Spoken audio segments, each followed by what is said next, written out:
नमस्कार मित्रों, मैं मोनिका पाल। गीता का प्रथम अध्याय अर्जुन विषाद योग। हमारा प्रयास है कि हम आपको श्रीमद् भगवद गीता को बहुत ही आसान शब्दों में समझा सकूं। मैं बहुत ही सरल तरीके से आपको गीता के सभी 18 अध्यायों को समझाने की कोशिश करूंगी। मैं कोई ज्ञानी पंडित नहीं हूँ, लेकिन हम बहुत सारी समस्याओं से गुजरते हैं जो कि अर्जुन की जैसी समस्याएं दिखाई देती हैं। तो हम पाते हैं कि उस समय हमारी सहायता के लिए भगवान हमसे दूर नहीं हैं। गीता 5000 वर्ष पहले श्री कृष्ण भगवान ने अर्जुन को कही थी।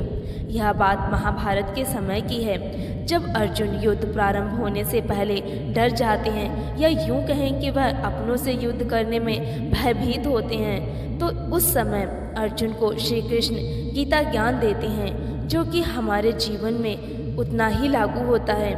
मित्रों, अगर आप विषाद समझें तो यह आपको अपने ही जीवन के विषाद से मिलता जुलता लगेगा।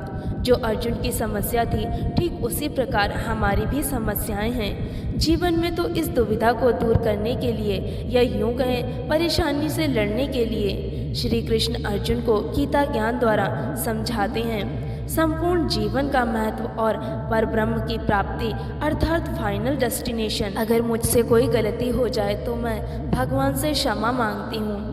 यह गीता ज्ञान भगवान द्वारा दिया गया है। मेरी बस एक कोशिश है कि मैं इस ज्ञान को अपने मित्रों तक पहुँचाऊँ।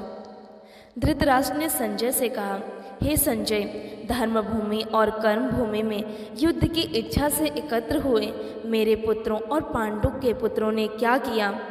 संजय ने कहा, हे राजन, इस समय राजा दुर्योधन पांडु पुत्रों की सेना की व्यूह रचना को देखकर आचार्य द्रोणाचार्य के पास जा रहे हैं। हे आचार्य, पांडु पुत्रों की इस विशाल सेना को देखिए, जिसे आपके बुद्धिमान शिष्य द्रुपद पुत्र दुष्टदुम्न ने इतने कौशल से व्यूह के आकार में सजाया है।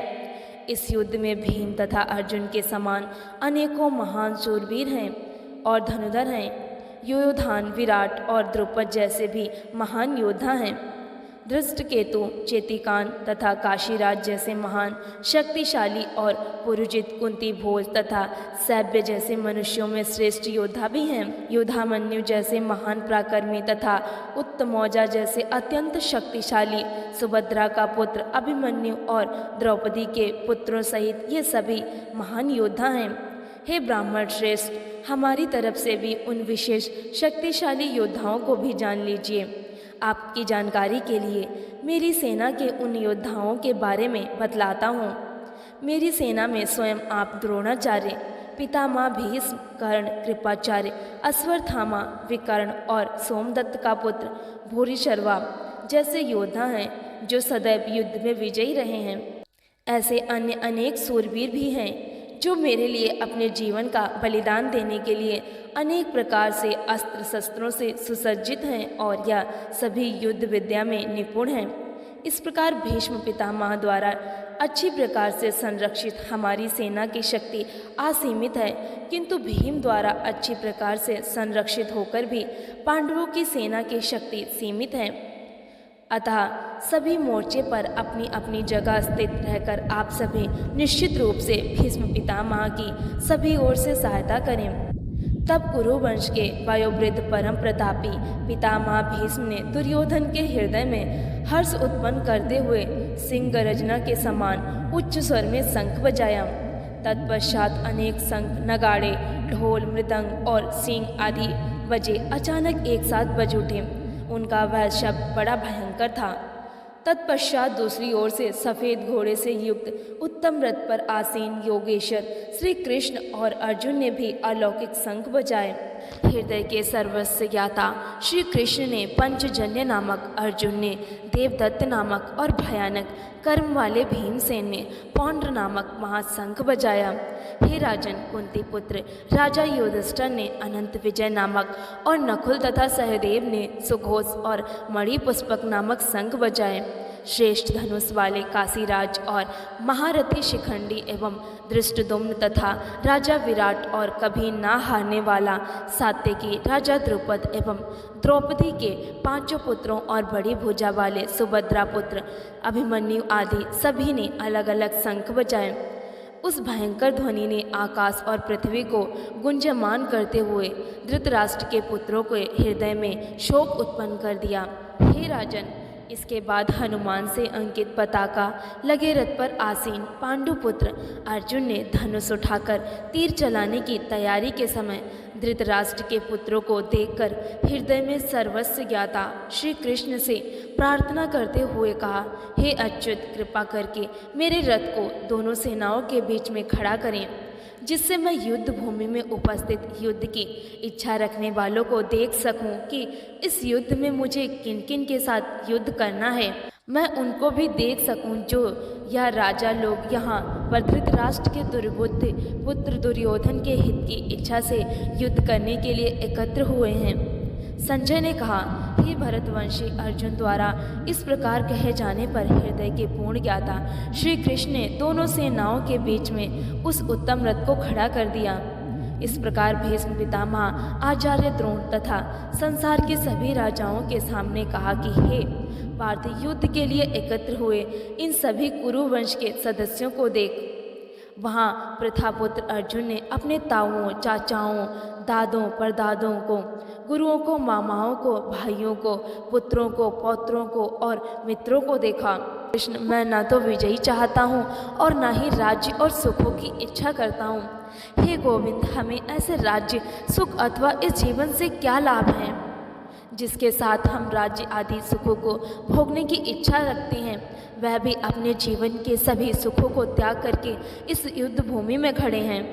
गुरुजन, परिवारजन, पुत्रगण, पितामह, मामा, ससुर, पौत्रगण, साले और सभी संबंधी भी मेरे सामने खड़े हैं। हे मधुसूदन, मैं इन सभी को मारना नहीं चाहता हूँ, भले ही यह सभी मुझे मार डालें। तीनों लोगों के राज्यों के लिए भी मैं इन सभी को मारना नहीं चाहता। फिर भी पृथ्वी के लिए तो कहना ही क्या। हे जनार्दन, धृतराष्ट्र के पुत्रों को मारकर हमें कौन सी प्रसन्नता मिलेगी, बल्कि इन अतिथियों को मारकर तो हमें पाप ही लगेगा। हे माधव, अतः मुझे धृतराष्ट्र के पुत्रों को उनके मित्रों और संबंधियों सहित मारना उचित नहीं लगता, क्योंकि अपने ही कुटुंबियों को मारकर हम कैसे सुखी हो सकते हैं।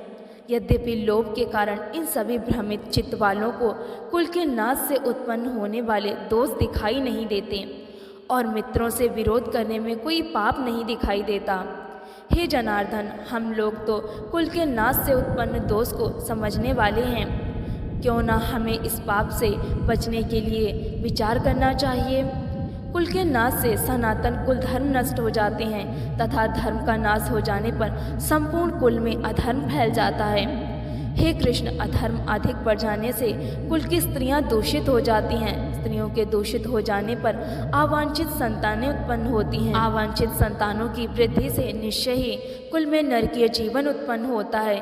ऐसे पतित कुलों के पितरी गिर जाते हैं, क्योंकि पिंड और जल के दान की क्रियाएं समाप्त हो जाती हैं।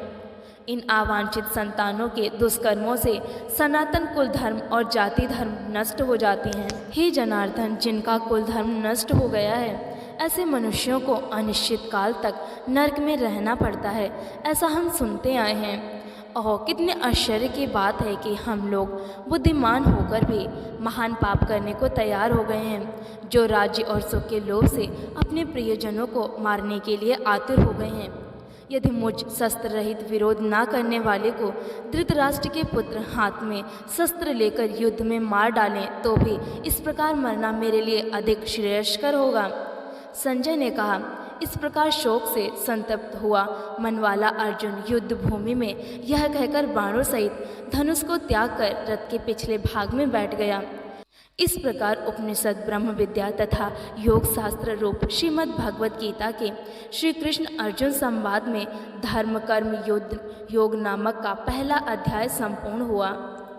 जैसा कि हमने देखा है कि प्रथम भाग में अर्जुन विषाद हैं, जिसमें कि वह युद्ध भूमि पर खड़े हैं और सामने समस्त कौरव सेना को देख रहे हैं और पाते हैं कि यह सब तो मेरे अपने हैं, मैं कैसे युद्ध कर सकता हूँ।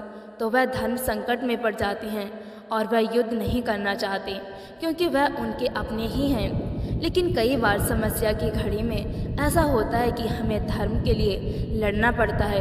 ऐसे ही हमें अपनी ज़िंदगी में भी कई कठिनाइयों का सामना करना पड़ता है। जब हम परेशानी को देखते हैं तो वह हमें बहुत बड़ी लगती है। कई बार ऐसा भी होता है कि हम परेशानी के चक्रव्यूह में फंस जाते हैं, लेकिन उसमें से निकलना मुश्किल हो जाता है। तो इस परेशानी से निकलने के लिए हम श्रीमद् भगवत गीता के ज्ञान को समझेंगे, जिससे हम स्वयं अपनी परेशानियों से लड़ पाएंगे और भक्ति मार्ग पर आगे बढ़ पाएंगे। आपने अंग्रेजी का एक शब्द सुना होगा, रिस्क असेसमेंट, जिसका हिंदी अनुवाद है समस्याओं का आकलन। हमें किसी भी समस्या में या किसी चुनौती में कभी भी अपना आत्मविश्वास नहीं खोना चाहिए और हमें उस समस्या से लड़ने के लिए अपनी पूर्ण तैयारी करनी चाहिए। आसान शब्दों में कहूँ तो वार क्राई अर्थात दहाड़ होनी चाहिए कि आपकी समस्या भी घबरा जाए। भगवान श्री कृष्ण का एक नाम अच्युत भी है, जिसका अर्थ होता है अटल। तो हमें भी अपने जीवन में अटल होने की ज़रूरत है, क्योंकि अगर हम अटल होकर आगे बढ़ेंगे तो कभी भी अपनी चुनौतियों से और कठिनाइयों से नहीं डरेंगे। दोस्तों, महाभारत के युद्ध में कौरवों और पांडवों को मौका मिलता है कि वह श्री कृष्ण और उनकी नारायणी सेना में से किसी एक को चुन सकते हैं, लेकिन कौरव चुनते हैं समस्त नारायणी सेना को और अर्जुन चुनते हैं श्री कृष्ण को। उसी प्रकार जब हम शंका में होते हैं तो हमारी सहायता के लिए श्री कृष्ण दूर नहीं हैं। इस पूरे अध्याय में अर्जुन विषाद हैं, जिसे श्री कृष्ण अगले अध्याय में बताएंगे कि हमें अपने जीवन की परेशानियों से कैसे लड़ना चाहिए और कैसे आगे बढ़ना चाहिए। संक्षिप्त में कहूँ तो हमारी फाइनल डेस्टिनेशन क्या है। इस अध्याय में समस्याओं का वर्णन है। अगले अध्याय में ज्ञान युग में भगवान श्री कृष्ण बताते हैं कि हमें कैसे धर्म युद्ध करना चाहिए और अपनी समस्याओं के चक्रव्यूह से बाहर आना चाहिए। आप अगले अध्याय को पढ़ने के लिए हमारे चैनल को सब्सक्राइब जरूर करें।